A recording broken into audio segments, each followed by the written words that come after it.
પાટણના સાંતલપુરમાં ગઢા ગામ સંપર્ક વિહોણું બન્યું છે। ભારે વરસાદ પૂર જેવી સ્થિતિ સર્જી છે। ગામને જોડતા માર્ગો પાણીમાં ગરકાવ થયા છે।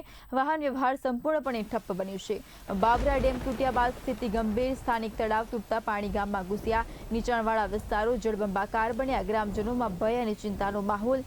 જનજીવન ભારે પ્રભાવિત બન્યું। રાહત અને બચાવ કામગીરીની માંગ છે। સતત વરસાદથી સંકટ વધુ ઘેરાયું। તંત્રની તાત્કાલિક કાર્યવાહી કરવા અપીલ કરાઈ। બોલો ભારત માતા કી જય। આમ તો આ પાણી અમારું ગામનું મેન તળાવ છે, દાત્રાણા ડેમ કહેવાય। દાત્રાણા ડેમનું મેન ઓગન છે, તો એની અંદર આ નિકાલ મૂક્યો છે। અને આમ તો હાલો તમને બતાવું, આ પાણીની જાવક છે એની અંદર આ સાંભળા ખોડીને બેઠા છે। આ બેદરકારીને કારણે અમારું ગામ આખું લાઇટ વગરનું છે।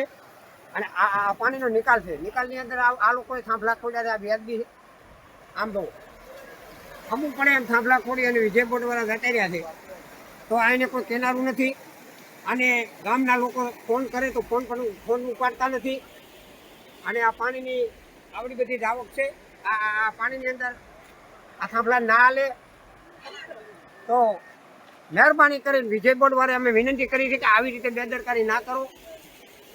આ તો વાંધો નથી, માણસો કા માલ ના આવ્યો, અમારો માલ આવ્યો, માલ મરી ગયો તો આ જવાબદારી કોણ બને માલની? હાલો બરોબર, આ પાણીની જાવક તમે જુઓ, આ પાણી કેવું જાય, પાણીની અંદર થાંભલા ખોડી મળ્યા છે, આને કોઈ કેનારું નથી।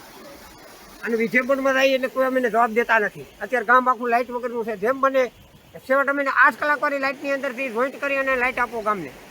કોકની બેન દીકરીની ડિલિવરી હોય તો શું કરવાનું? તો હું ખેતીવાડી સંગઠન પ્રમુખ બોલું છું।